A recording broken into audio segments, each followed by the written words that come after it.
ఒకప్పుడు ఒక ఊరిలో ఒక అవ్వ ఉండేది. ఆ అవ్వకు ఇద్దరు మనవరాళ్ళు, ఒకరు కొడుకుబిడ్డ గంగ, మరొకరు కూతురుబిడ్డ మంగ. గంగ అందంగా, మంచితనమున్న అమ్మాయి. కాని అవ్వకు ప్రేమంతా మంగాపైనే. గంగకు అన్నం తినటానికి సమయం లేనంతగా పనులు చేయించేది. ఒకరోజు గంగను బావి దగ్గరికి నీళ్లు తెమ్మంది. గంగా నీళ్లు తీయబోతుండగా ఓ ముసలిదాం వచ్చి దాహంగా ఉందని నీళ్లు అడిగింది. గంగా ముసలిదానికి స్వచ్ఛమైన నీళ్లు పోసింది.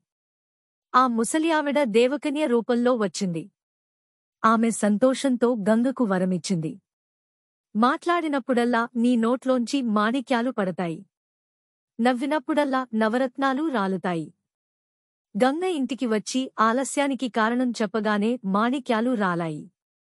అవ్వ ఆశ్చర్యపోయింది. విషయం విని మంగాను కూడా బావి దగ్గరికి పంపింది. మంగా బావి దగ్గరికి వెళ్ళగా అదే ముసలి ఆవిడ నీళ్లు అడిగింది. మంగ మొహం చిట్లించి, ముందు నాకు గంగకి ఇచ్చిన వరం ఇస్తేనే నీళ్లు పోస్తాను అంది. ఎలాగో పోస్తూ ముసలిదాన్ని తడిపేసింది. ముసలిదాం కోపంతో శపించింది. మాట్లాడితే కప్పలు పడతాయి, నవ్వితే తేళ్లు, పాములు, మండ్రగబ్బలు పడతాయి. తర్వాత మంగ ఇంటికి వచ్చి కోపంతో ఒక మాట చెప్పగానే కప్పలు పడటం మొదలైంది. అవ్వ భయపడి నిశ్శబ్దంగా అయింది. కొన్ని రోజుల తర్వాత ఆ దేశపు రాజు కొడుకు గుర్రం మీద ఊర్లోకి వచ్చాడు. అవ్వ ఇంటి ముందు గంగా బట్టలు తోముతుండగా చూసి ఆమెపై మనసుపడ్డాడు.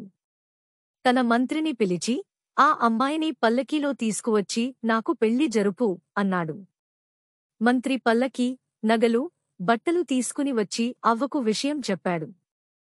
కాని అవ్వ దురాలోచనతో గంగకి బదులు మంగనే పంపాలని అనుకుంది. ఆమెను అలంకరించి చెవిలో పెళ్లి అయ్యే వరకు మాట్లాడకూడదు, ముసుగు తీసుకోకూడదు అని చెప్పింది. పెళ్లి ఏర్పాట్లు జరిగాయి. మంగ మౌనంగా ఉండి ముసుగు తీసుకోకుండా పెళ్లి రోజు వరకు వచ్చింది.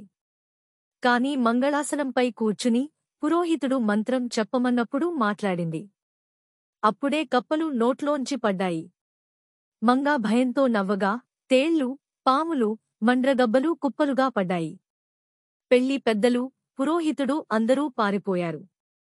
రాజు కొడుకు కోపంతో వెంటనే అవ్వ ఇంటికి వచ్చి గంగను చూశాడు.